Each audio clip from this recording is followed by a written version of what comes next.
Olá, queridos, graça e paz, eu sou o pastor Oswaldo Lobo, diretor do Instituto Êxodo de Libertação e pastor-presidente da Igreja Batista de Bom Retiro, em Curitiba, Paraná.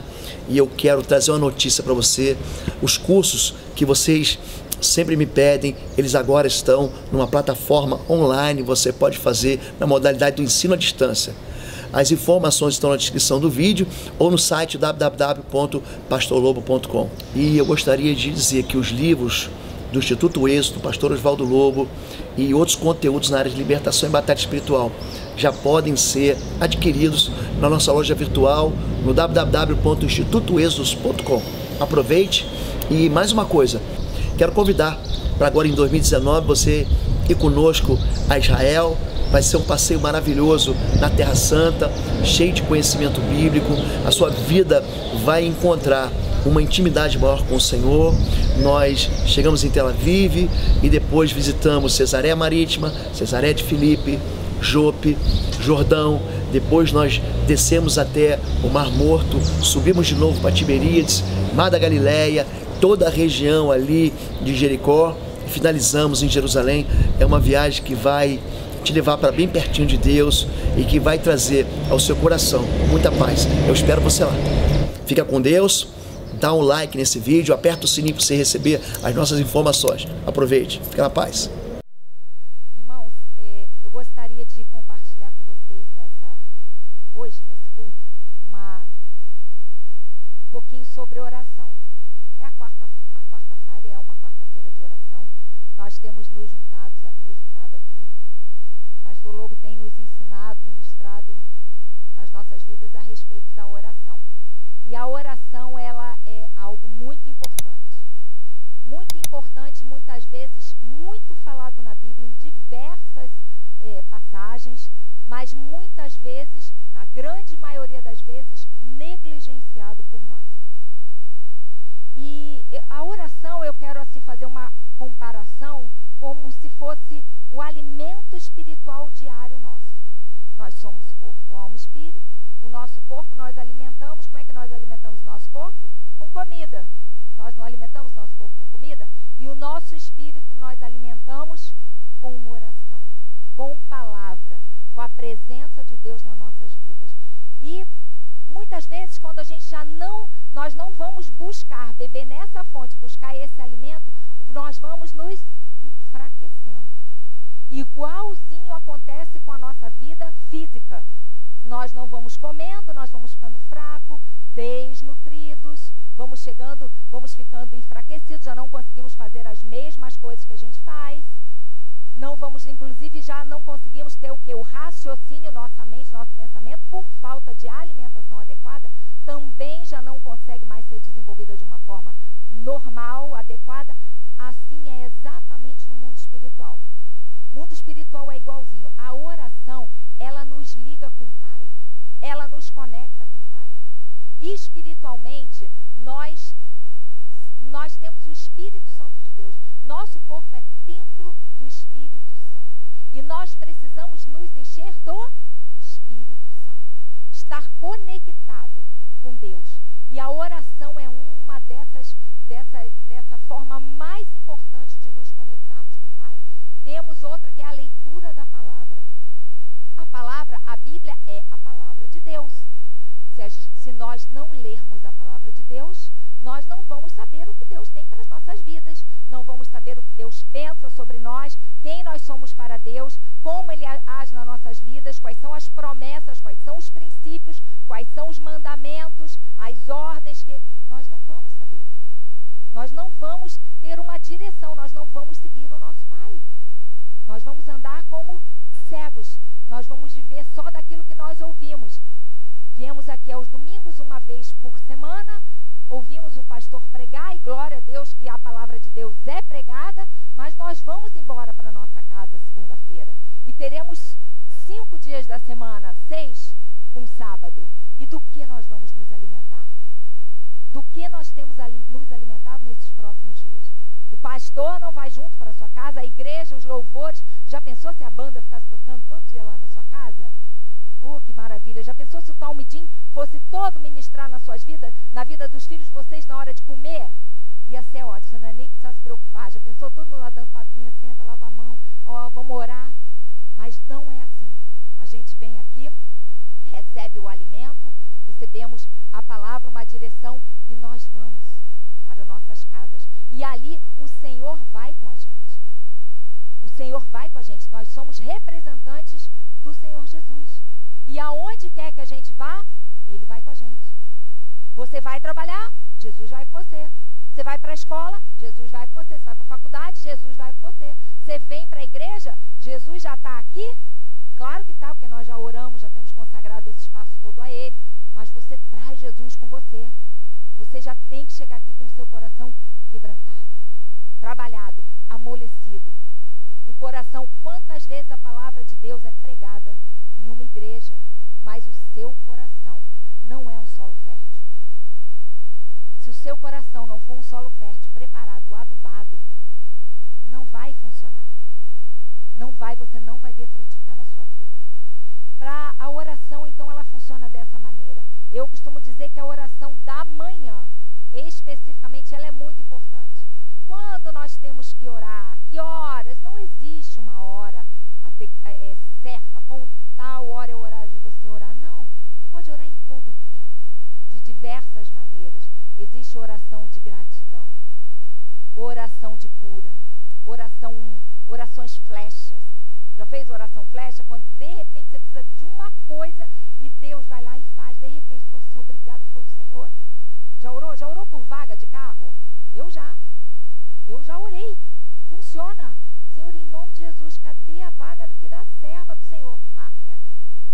Aí você para lá, liga o pisca-alerta, fica todo mundo querendo entrar, mas você fala, eu cheguei primeiro. Eu estou aqui porque eu confiei no meu Deus.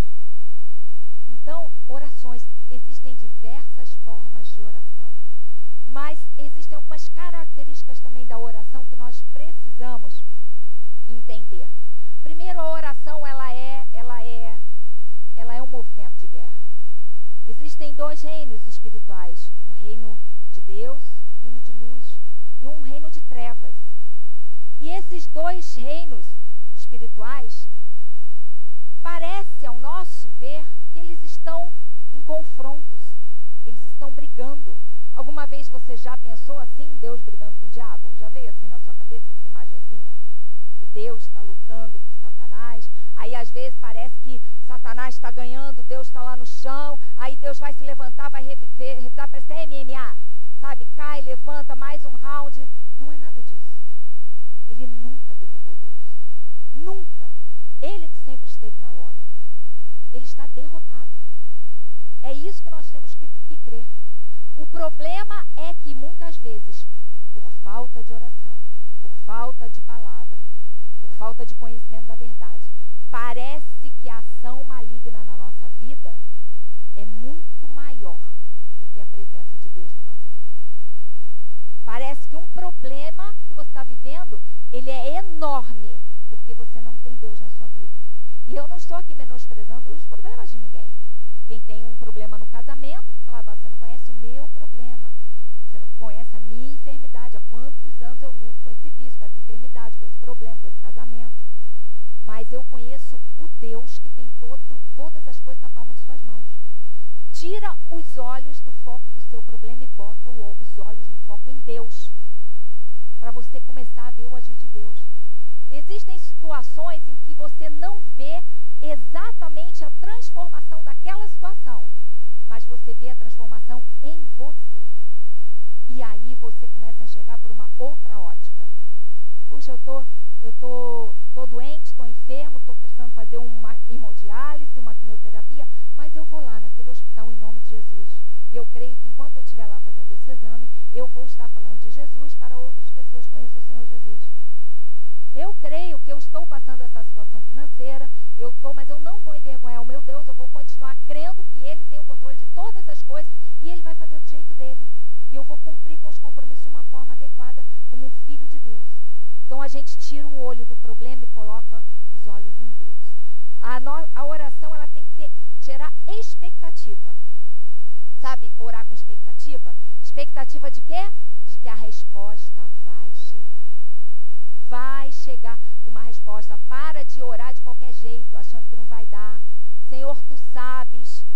Senhor, claro que Deus vai fazer do jeito dele. Senhor, não seja feita a minha vontade, mas a tua. Mas sabe qual é a vontade de Deus para a sua vida? Que você tenha um casamento abençoado, que você seja abençoado financeiramente, que você tenha uma vida próspera, que você seja um homem ou uma mulher de Deus, que aonde você vá, você gere vida, transformação, salvação. É isso que Deus tem para a sua vida. Então, ora com expectativa. Ora crendo que Deus vai fazer. Outra forma de orar, você ora com perseverança. Perseverantemente. Sempre orando, não deixando de orar. Ontem eu orei pelo meu filho. Hoje eu não vou orar porque eu já não estou vendo mais nada. O telefone já tocou, já era aquela pessoa que eu não gosto. Eu estou achando que a minha oração não está dando em nada. Hoje eu já não estou a fim de orar por ele. A sua oração tem que perseverar. Eu orei 20 anos pela minha cunhada. E há 3 anos atrás ela se converteu. 20 anos. Logo que eu me converti, eu comecei a orar. E ela se converteu há 3 anos atrás. Então não deixe de orar. Eu não deixo de orar pela minha família, pelos meus pais. E eu creio, eles estão velhos, já estão velhinhos. Mas eu creio que ainda que no leito de morte eles podem aceitar o Senhor Jesus como Senhor e Salvador. Eu, do meu coração, eu queria que eles experimentassem da vida com Deus. Eu queria que eles experimentassem, mas Deus é que sabe. Enquanto isso, eu vou testemunhando daquilo que Deus tem feito na nossa vida. Mas eu creio porque a palavra de Deus é fiel. E eu creio que eles serão salvos em nome de Jesus. A sua oração, ela deve ser ousada. Uma oração ousada não é uma oração intimidadora, não é uma oração de dar ordens, não é. A oração ousada é uma oração pautada na palavra, que você vai orar conforme a palavra. Senhor, em nome de Jesus, Deus, o Senhor tem planos de família, de casamento. Meu casamento não está bom, mas eu creio naquilo que o Senhor vai fazer, porque é a tua palavra. Isso é uma oração ousada. É você lembrar para Deus as promessas que Ele fez para você. Sabe quando você lembra para Deus, Senhor, lembra-te. Agora você precisa lembrar para Deus porque Deus se esquece. Ele é esquecido, esquecidinho? Não. Os esquecidos somos nós. Mas é para nós lembrarmos daquilo que Deus pode fazer. Deus, lembra dos meus filhos que eu pedi, que eu tive eles, que eu consagrei no altar, eles são teus, Deus. Senhor, lembra dos planos que o Senhor tem na tua palavra. Senhor, eu continuo crendo que o Senhor vai fazer em nome de Jesus. Agora, se nós não soubermos, não lermos a palavra, nós não vamos saber o que tem escrito aqui. Nós não vamos saber as promessas que Deus tem para nossas vidas. Nós não vamos saber os princípios que Ele tem, a forma como nós vamos alcançar as promessas. Por isso que a gente tem que ler a palavra. Nós temos que nos encher e nos alimentar de Deus. A nossa oração, ela deve ser ininterrupta, sem descanso, sempre orando sem cessar, até que a resposta venha. Não abra mão da resposta. Todas as orações que você fez, você obteve a resposta?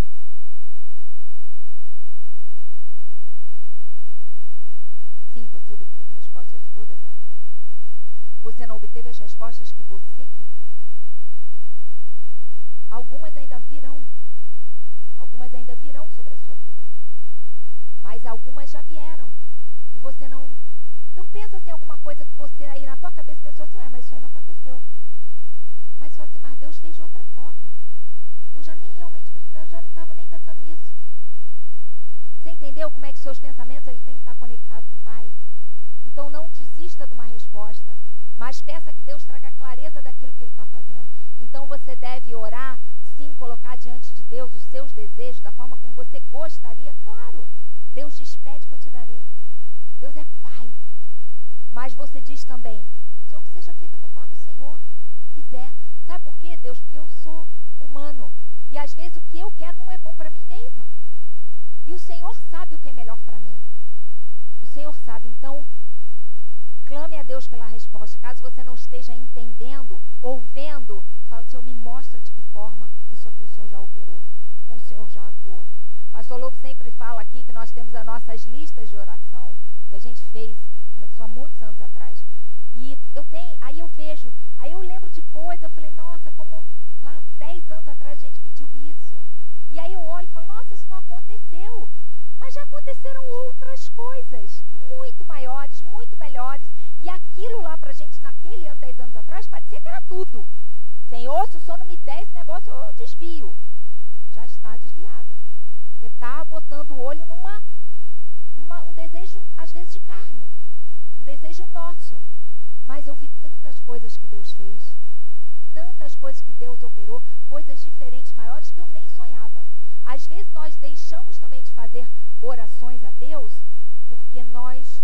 Não é só porque nós somos tímidos. É porque nós achamos que... Para que Deus isso? Não quero ficar chegando perto com o interesse do Senhor. Pastor Lobo sempre diz aqui para vocês que ele é pidão, né? Tudo ele pede. Fala, vai chegar o pidão, né? Que ele diz, quando chegar lá na glória, é o pidão chegando. Eu não sou muito assim. Eu não era muito assim. Depois que nosso filho Arthur foi curado, Arthur teve leucemia, um aninho, e ele foi tratado até os 5 anos. E daquele tempo ali, aqueles 5 anos terríveis que nós passamos de deserto, depois eu só glorificava Deus. Porque Deus tinha curado meu filho. E eu consagrei meu filho todo. Falei, Senhor, todos os dias meu filho é teu. Ele é teu, ele não é meu. Porque eu vi a minha impossibilidade diante daquela enfermidade. Mas aí, eu parei assim, teve um tempo que para mim já estava satisfeita. Eu nunca pedia mais nada a Deus. Você não vai pedir? Eu não, Deus já me deu meu filho de volta. Mas vamos pedir isso assim melhor? Não, Deus já me deu meu filho. Isso é tudo. Parece que Deus já tinha feito o máximo, sabe? O máximo do ponto que ele podia. Tipo, ele se gastou. E não era verdade, até eu entender isso. Que Deus não se gasta. E ele queria dar muito mais, derramar muito mais sobre as nossas vidas. Então eu saí um pouquinho dessa timidez no pedir para entrar realmente num espaço de ver o agir de Deus, entrar num ambiente de ver o que Deus ia liberar ainda mais sobre as nossas vidas. A nossa oração deve ser em concordância com a palavra. Nós precisamos entender a palavra. A nossa oração, em concordância com a palavra, em primeiro lugar, ela tem que trazer e gerar o reino dos céus, aonde quer que a gente esteja. Pode ser que muitas orações não tenham sido respondidas, mas as orações que você estava pedindo, estava orando, elas iam trazer o reino dos céus, elas iam edificar a sua vida, ela ia fazer diferença na vida de uma pessoa. As pessoas iam olhar para você e dizer, é o Senhor. Então pensa aí, se você está aí pensando, mas eu orei por isso, nunca aconteceu, porque Deus não queria. Ia trazer Deus, as pessoas iam ver Jesus na tua vida, ia te aproximar de Deus. Ganhar na loteria é bom? É bom? É bom, gente. Porque dinheiro é bom? Agora, é bom, é um pouquinho. Agora, a falta dele é ruim pra caramba. Né? Experimenta ficar sem ele, que você vai ver. Por isso que o evangelho é equilíbrio. Ganhar na loteria é bom? Depende. A gente não joga porque crente não joga. Porque a crente, aquilo que chega às nossas mãos, vem do Senhor, vem do suor do nosso rosto. Então, a gente não aposta. Mas, se aquilo que nós recebemos, se nos aproximar de Deus, edificou o reino. Trouxe o reino de Deus para perto. Ter um câncer é bom? Claro que não. Ter câncer é bom? Não. Você tem que ir para o hospital, você tem que fazer quimioterapia, tem que ficar todo debilitado, todo doído, careca, todo sofrido. Não pode ir nos lugares, não pode se relacionar. É bom? Não. Mas quantas pessoas precisam passar uma dor, uma enfermidade para chegar perto do Senhor? Para passar a clamar ao Senhor. Nesse caso, um câncer foi bom. As consequências que ele traz, o processo é muito ruim e desgastante. Mas o final dele foi aproximar aquela pessoa de Deus. Então, orar em concordância com a palavra é orar chamando o reino de Deus. Trazer o reino de Deus à existência. Senhor, eu quero casar, mas eu quero casar com um homem do Senhor. Um homem do Senhor, que vai ser o sacerdote da minha casa, que vai me guardar, me proteger, guardar a vida dos meus filhos. Eu quero casar, eu quero esse casamento. Se não for assim, eu também não quero. Senhor, eu quero uma casa própria, porque eu não queria mais pagar aluguel, é muito desgastante. Mas aqui na minha casa vou estabelecer o teu reino. Aqui, Senhor, eu quero célula, eu quero pessoas, eu quero visita. Eu quero o pessoal da igreja aqui, eu quero cantar, eu quero... Isso vai Vou trazer o reino? Vou. Aí ganhou a casa, já não vem mais ninguém? Já vem tudo a churrascada do povo do trabalho, a cervejada, tudo. Aí já começa, já esqueceu que foi Deus que deu, não trouxe o reino. Então, você queria a casa, você vê a casa própria, é bom, o carro é bom, mas é para edificar o reino, é para servir o Senhor, é para que as pessoas vejam Jesus na sua vida. Aí tudo isso é bom e aproxima.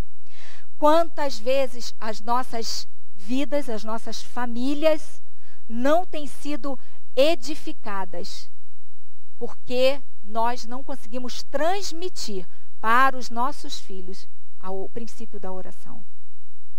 Papais e mamães não têm conseguido transmitir para o filho o princípio de orar, o princípio de depender, o princípio de ler a palavra. Por que você tem que ler a palavra, filho? Porque aqui você vai conhecer a Deus, a quem a gente serve, o que Ele pensa, o que Ele quer. Nós vamos aprender a depender dEle. Eu queria ler com vocês aqui, Efésios 5. Ele nos ensina, aqui já é o final do Efésios 6, é a armadura. A oração, ela nos remete, ela nos leva a um ambiente de guerra, porque eu falei que são dois reinos espirituais diferentes. Então vai haver sempre uma guerra, pelo menos um confronto para nós que somos crentes e dependentes do Senhor. Há um embate, a luta, resistências. E ali ele nos ensina ao quê? Finalmente vamos nos armar. A armadura de Deus nós conhecemos bem. E essa parte de nos armar é muito boa.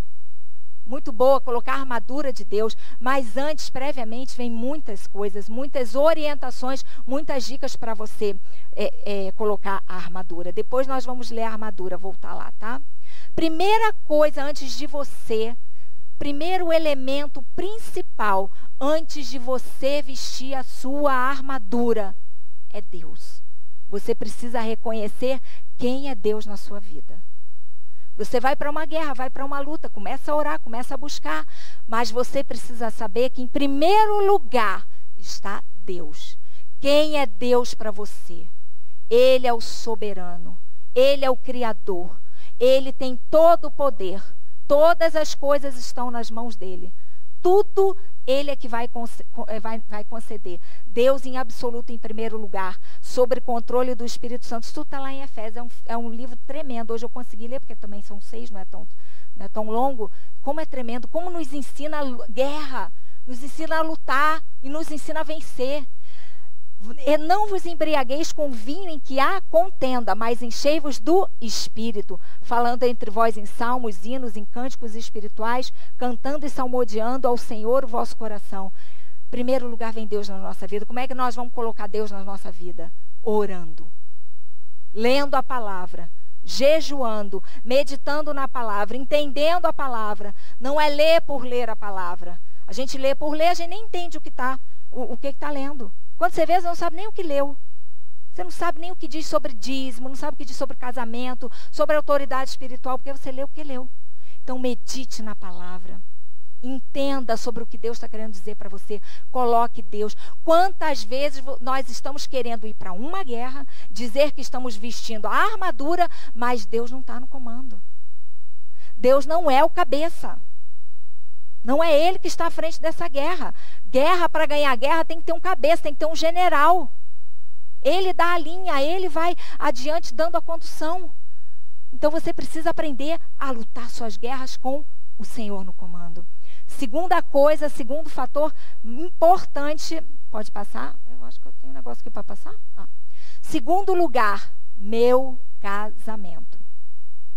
Primeiro lugar é Deus. Segundo lugar, meu casamento. Diz lá, mulheres, sujeitem-se cada uma ao seu marido, como ao Senhor, pois o marido é o cabeça da mulher, como também Cristo é o cabeça da igreja, que é o seu corpo, do qual ele é o Salvador.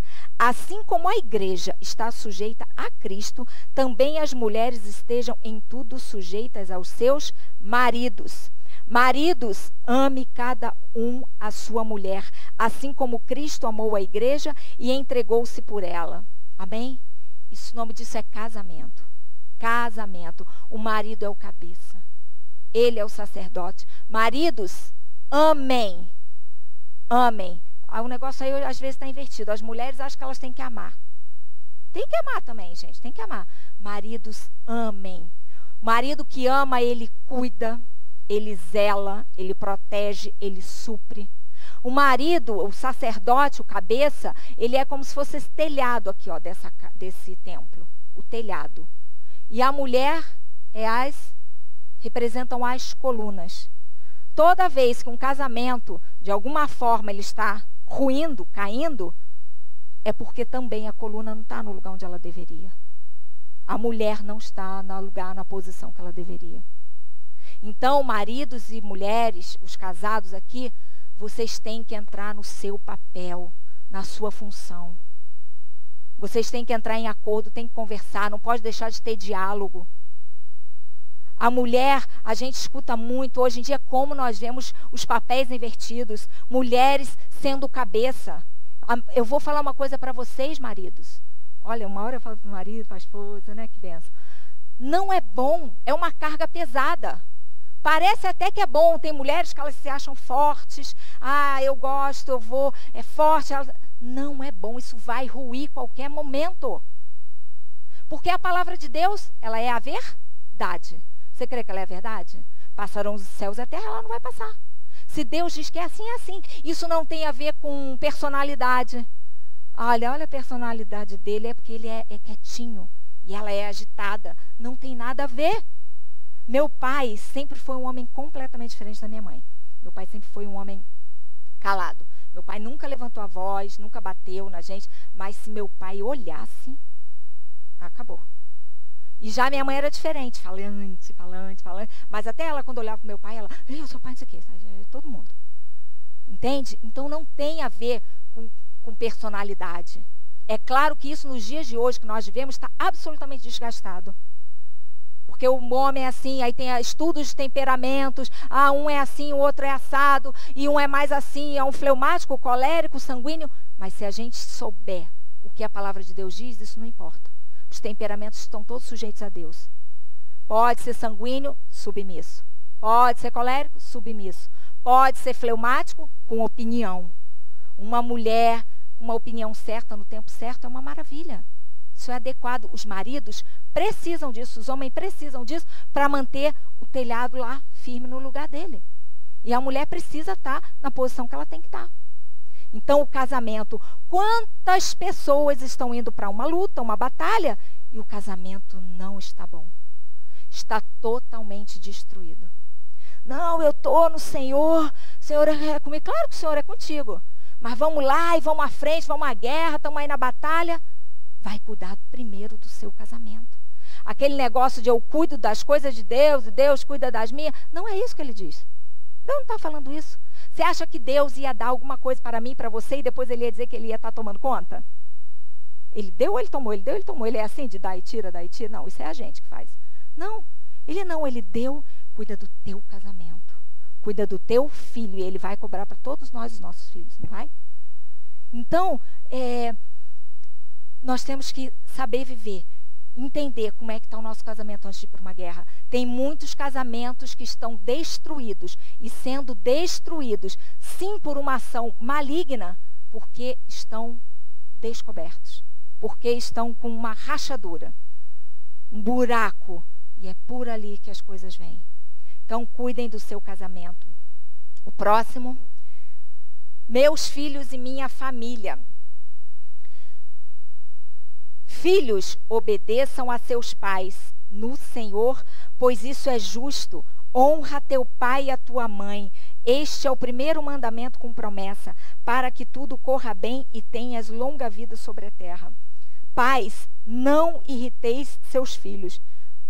Antes, criem-nos na instrução e o conselho do Senhor. Cuidar dos nossos filhos. Hoje em dia, nós não temos mais tempo de cuidar dos nossos filhos.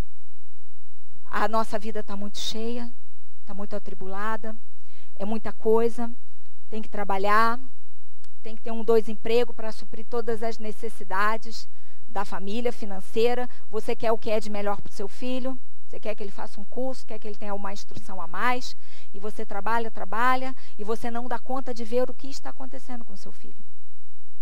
E Deus nos deu deu nossos filhos para nós cuidarmos. Cuidado de que forma você acha que você está cuidando do seu filho. Às vezes você pensa que você está dando tudo, seja materialmente, seja até em termos de estudo. Isso é bom, é bom. Eu tenho informação, gente. Não estou aqui falando que meus filhos também têm. Eu também faço tudo por eles. Mas primeiro, se nós não plantarmos no coração dele a palavra do Senhor, não ensinarmos ele a andar no caminho do Senhor, eles vão se desviar. Eles vão se desviar. E eu falei aqui, quando eu estava falando da oração, as características da oração, os pais são exemplo para os filhos. Se os filhos não te verem orando, eles não vão orar. Se os filhos, papai, não verem você dizimar, ele não vai dizimar, ele não vai entender o princípio da oferta, de dízimo. Ele não vai entender o que é. Ensina desde pequeno o menino. Vai ajoelhar, vamos orar por isso, ajoelha, vamos orar. E você vai ali ministrando no coração dele, porque nós temos um Deus, ele é o dono da nossa vida, é ele que está à frente, é nele que nós confiamos todas as coisas. E agora nós vamos clamar pela intervenção do Senhor, em todo o tempo. A minha filha era pequena, e eu me lembro que Arthur doente todo aquele tempo, e ela via eu e o Lobo desesperado, e ela pequenininha botava a mãozinha. Ela, deixa que eu vou orar. E a gente não tinha força para orar. A gente estava tão cansado, a gente não via nada. Nada. Ela ia lá e botava a mãozinha, aí botava na minha cabeça, na cabeça do Lobo. Ela aprendeu o princípio. Ela já sabia. E olha, aquele tempo a gente sabia nada do que Deus estava fazendo, mas nós continuamos. Continuamos. Nós continuamos crendo que Deus estava fazendo. Continuamos entregando os nossos filhos ao Senhor. Hoje em dia nós vemos muitos filhos desviados, longe da presença do Senhor. Nós vemos abusos, mortes, coisas terríveis mesmo acontecendo com crianças desde pequenininhas, jovens, adolescentes. Primeiro porque é um plano maligno acabar com essa geração, que é uma geração futura. Você veja, tudo que nós temos visto agora são coisas que estão destruindo a geração que virá. E nós somos responsáveis por essa geração, de cuidar, de zelar. Nós podemos sim fazer a diferença. Nossos filhos vão para a escola 5 dias na semana, uma vez na igreja, mas se o reino de Deus estiver plantado dentro da sua casa, todo dia ele vai se alimentar do Senhor. Todo dia ele vai entender a palavra do Senhor. Todo dia ele vai ver você consagrando a vidinha dele ao Senhor. Pai, mãe, de manhã seus filhos vão sair, você precisa orar por eles. Você precisa colocar a mãozinha sobre a cabeça dele, eu te abençoo. E eu impeço toda ação maligna sobre a sua vida. Eu impeço homem e mulher de chegar perto de você, de te fazer um mal, de te desviar para qualquer lugar que seja. Um coração de uma criança magoado, ferido, ele ouve qualquer coisa. Por que você acha que nós temos um monte de abuso por aí? Porque é um coração feridinho. Cuide das feridas dos seus filhos dentro de casa. Não estou falando aqui para você passar a mão na cabeça, porque Deus diz, use a vara, não poupe a vara. Mas com firmeza, você dizer, eu te amo. Não faça isso, isso não é bom, não vá com essa pessoa, não. Então o não faz parte de uma correção. Faz parte de uma educação pautada nos princípios do Senhor. E nós temos a obrigação de plantar isso sobre a vida dos nossos filhos. Ensinar eles a orar, ensinar eles a caminhar com o Senhor. Aí sim eles terão vitória. O próximo, depois, meu trabalho. Primeiro Deus, meu casamento, meus filhos, e agora vem o meu trabalho.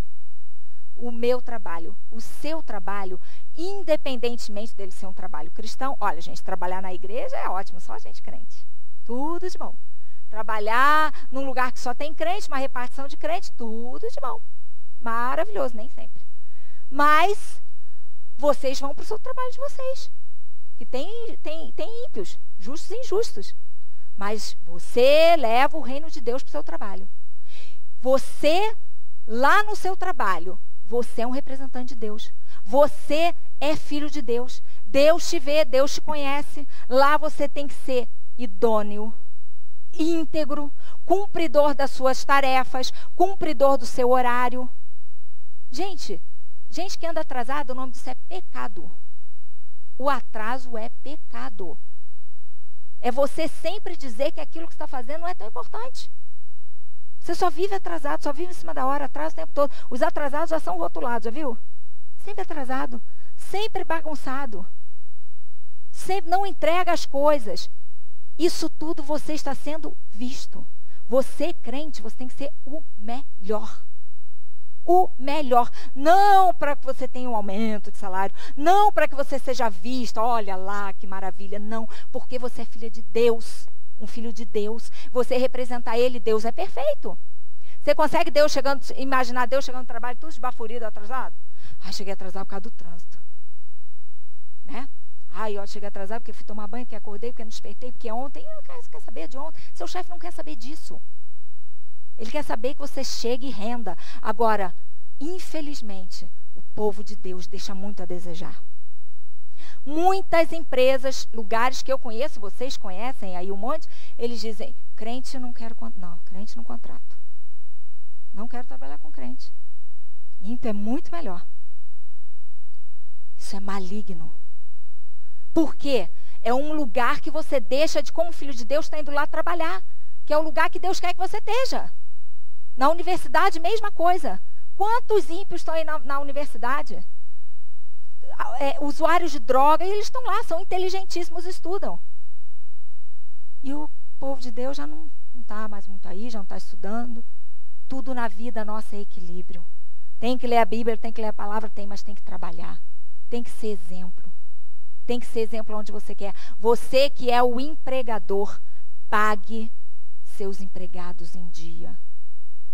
Trate com amor. Trate da melhor maneira possível. Eu vou ler aqui na minha, que está mais perto do meu olho. Servos, obedeçam aos seus senhores, sejam submissos. Nós não submetemos só ao nosso marido, ao nosso cônjuge. Nós nos submetemos aos policiais, às leis de trânsito, aos lugares onde nós vamos. Tem uma lei, não tem? Você entra lá chegando dizendo que vai mudar toda a regra? Sabia que tudo eu queria saber por quê? Eu era assim. Gente, mas por que é isso? Até que eu falei, gente, mas não tem nada a ver com isso. O que eu tenho que ver que eu vou lá no Detran e isso? Eu tenho que ir lá fazer a escolinha mesmo, que eu me lasquei. Entende? Então é assim, a gente quer discutir por causa de quê? Aqui tem esse radar aqui. Eu queria discutir, mas não deu em nada a minha discussão. Eu tive que ir lá fazer o troço mesmo, me lasquei. Mas conheci um monte de gente, conversei, eu falei, já que eu estou aqui nesse troço ruim, vamos conversar com todo mundo, vamos saber, já conheci um monte de crente da igreja tal. Falei, oh, Jesus, está cheio de crente aqui. Dá para fazer um culto aqui na salinha do Detran. E é assim que é. Assumi lá, mas eu era assim, cheio de querer saber o que era, doida.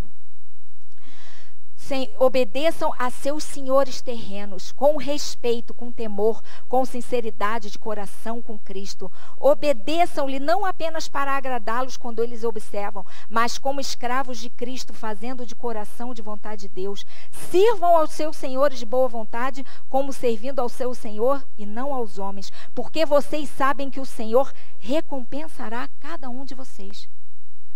Você é empregador, cuide dos seus empregados. Pague a ele em dia, veja qual é a necessidade dele. Veja se está... Eu entendo que nós vivemos um mundo, mercado está terrível, mas vai lá, como é que você está? O que está passando? Às vezes o empregador tem um monte de dinheiro, riquíssimo, os outros estão tudo lá sofrendo, ele é incapaz de estar atento a alguma necessidade. Ou vice-versa, você que é o empregado, você tem que ser o melhor. Você tem que ser o melhor onde quer que você esteja. Porque isso alegra o coração do Senhor. Por último, o meu serviço e o meu ministério. Primeiro vem Deus, depois o nosso casamento, para aqueles que são casados. Os nossos filhos, o nosso trabalho, e agora vem o ministério. O ministério vem por último. O ministério é tudo aquilo que nós desenvolvemos para o reino, para o crescimento do reino. Mas o crescimento do reino não é só aqui na igreja. Não é só quando a gente vem para o louvor. A única pessoa que tem que aqui fazer tudo, um monte de coisa, está aqui em todo o tempo, em tudo, o tempo todo, é o pastor. Né? Porque Deus colocou ele aqui, então ele tem que fazer todo esse serviço. E ele tem só que orar, Senhor, que meu casamento vai bem, que meus filhos vão bem, que eu tenho que fazer isso aqui. O Senhor me colocou aqui, eu tenho que cumprir isso aqui. Mas, às vezes a gente confunde. Aí tá no ministério, agrega um monte de funções, um monte de coisas para fazer dentro da igreja que tem que fazer, mas o casamento está destruído. Os filhos não estão no altar do Senhor. Uma família destruída. Você não tem emprego, não trabalha. Você não está... A sua vida não glorifica a Deus. A sua vida precisa glorificar ao Senhor. Você é um representante de Deus aqui. E aí, então, primeiro você tem que botar ordem nisso tudo. Primeiro Deus tem que estar à frente, porque se Deus estiver à frente, se Deus estiver no comando, o casamento vai bem, os filhos vão bem, o trabalho vai bem. Aí você vai exercer um ministério onde quer que você esteja, independente se você está dentro da igreja. Não é só aqui que você é crente. Não é só aqui que você é crente. Você vai ser crente lá no seu trabalho, onde você é empregador, lá na escola, dentro da sua casa, lá no seu casamento, com o seu cônjuge. Ali você vai exercer aquilo que Deus tem para a sua vida. Aí, por fim, se puder botar o primeiro lá. Ah lá, ó. Agora vem o finalmente. Finalmente. A gente gosta só do finalmente, né? Eu vejo tantas igrejas, tantos seminários, só na armadura. Mas se nós vestirmos a armadura e não cuidarmos daquilo que está por baixo, nós vamos ter rachaduras na armadura. E nós vamos morrer. Eu fui militar também, eu e pastor Lobo. E o militar, mesmo da área de saúde como eu, nós participamos de todos os eventos de guerra, porque não tem guerra, mas você se prepara. A gente usa camuflado, a gente faz acampamento, a gente fica lá dias sem tomar banho, sem comer. Tudo isso as mulheres fazem também, a área de saúde faz, para se preparar. E no mundo terreno, nós nos preparamos. Sabe como a gente se prepara? Fisicamente, correndo, exercitando. Nós nos preparamos a nossa saúde. Soldado, para ir para a guerra, ele vê como ele está. Soldado não vai para a guerra com dor de dente. Piloto de caça não vai para subir avião com canal para fazer. Eles não têm nada no dente. Se eles tiverem alguma doença, eles ficam em solo. Se eles tiverem um problema psiquiátrico, depressão, eles são avaliados semanalmente. O soldado idem. Nós aprendemos para ir para uma guerra a manusear armas de guerra. Manusear não é uma realidade do nosso país, graças a Deus. No mundo espiritual é igualzinho. Primeiro nós vamos nos preparar o nosso corpo, nossa alma. Como está nossa alma, nossos sentimentos? Como que eu vou para uma guerra lutar? Vou perder. Satanás vai tripudiar. Vai parecer que meu Deus é desse tamaninho. Não é verdade. Eu tenho que me curar. Segundo, eu tenho que aprender que as armas não são carnais, mas são espirituais.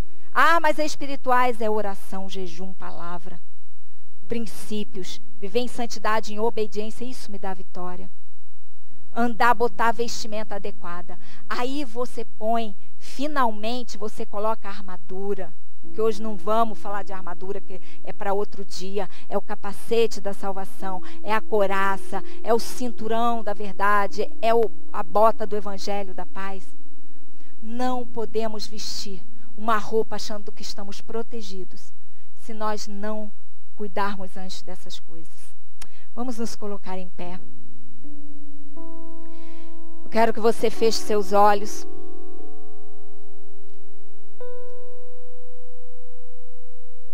Fecha seus olhos e olhe só para você.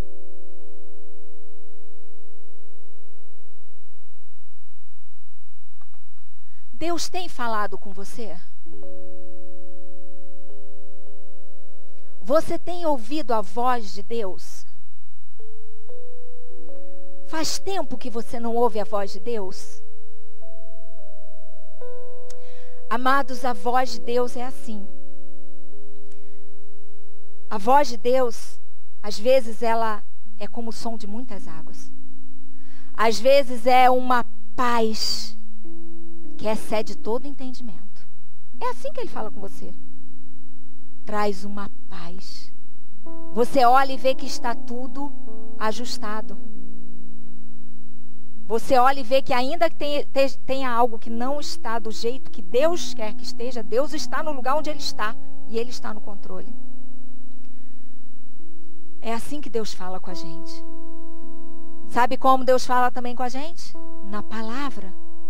Você tem ouvido a voz de Deus? Quantas pessoas leem a palavra e dizem, isso não. Pode ser que eu vim aqui hoje falar para você sobre Deus em primeiro lugar, aí chegou no casamento, você já não quis mais ouvir, chegou nos filhos, você já não quer mais saber, no trabalho você nem quer ver, na igreja muito menos. E aí Deus não está falando com você, porque Deus fala com a gente através da palavra. E Ele fala da palavra do início ao fim todo o tempo. Deixe Deus falar com você. Deixa Deus ser Deus na sua vida. Há alguma coisa, alguma área da sua vida que você precisa do agir sobrenatural, imediato do Senhor na sua vida? Há? Se há, erga sua mão que eu vou orar por você. Amém. Se há alguma área da sua vida que você está dizendo, Deus, eu preciso ouvir a tua voz, eu preciso do teu agir aqui, porque eu não posso, eu já não sei, e eu não estou ouvindo nada, eu não estou vendo nada, mas eu creio que o Senhor tem o controle, o Senhor tem saída, a tua palavra diz que tem resposta. Tem resposta. Erga sua mão, eu quero orar por vocês. Vocês que não têm ouvido a voz do Senhor. Que agora o seu coração seja inclinado a Deus. Inclinado ao Senhor. Todas as resistências, todas as fortalezas, a palavra, os sofismas, as palavras lançadas contra a sua vida, nada disso agora tem importância. Porque Deus ama você. Você é filho amado do Pai. E a resposta já foi liberada. A resposta já foi liberada. Daniel, quando jejuou 21 dias... houve uma oposição. Um príncipe da Pérsia, um demônio se opôs.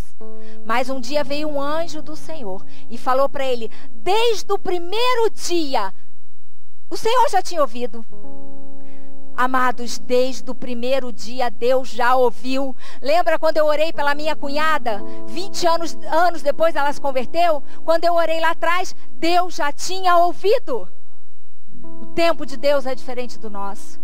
Erga suas mãos, eu quero orar por vocês que estão esperando uma resposta do Senhor. Vocês que estão clamando por uma resposta do Senhor. Que hoje, nessa noite, você saiba que Deus não esqueceu. Porque Deus não esquece jamais. Jamais Deus esquece. Pai, em nome do teu Filho Jesus, Senhor, nós queremos nos colocar diante do Senhor.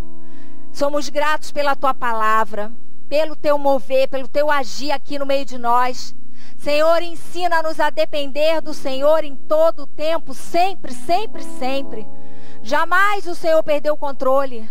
Traz, Senhor, a resposta para as nossas vidas.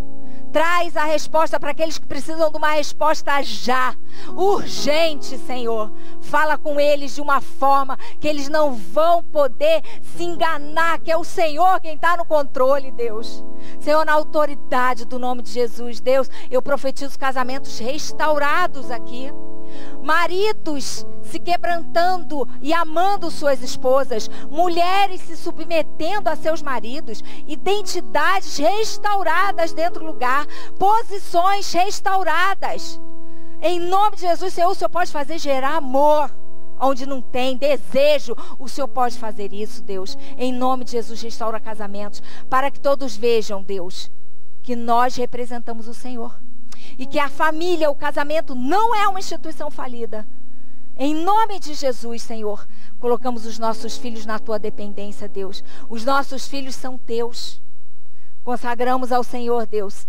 Consagramos no altar, no ventre, muitas vezes não sabemos o que fazemos, mas agora, Senhor, nós requeremos Ele para o Senhor. Perdoa os nossos pecados, as nossas palavras, que muitas vezes não são palavras que estão na Bíblia, mas estão num coração magoado, numa boca suja. Traz de volta, porque os nossos filhos são teus, não deixa que eles se percam.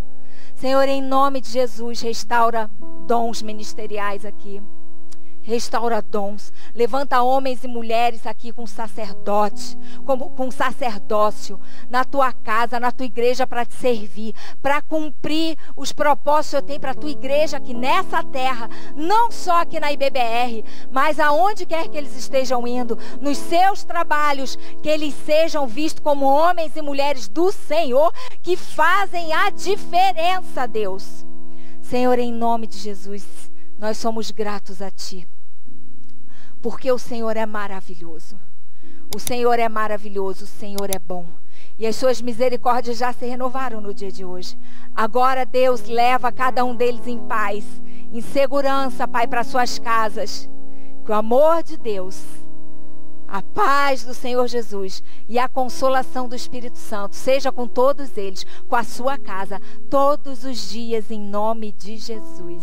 Amém, amém, amém.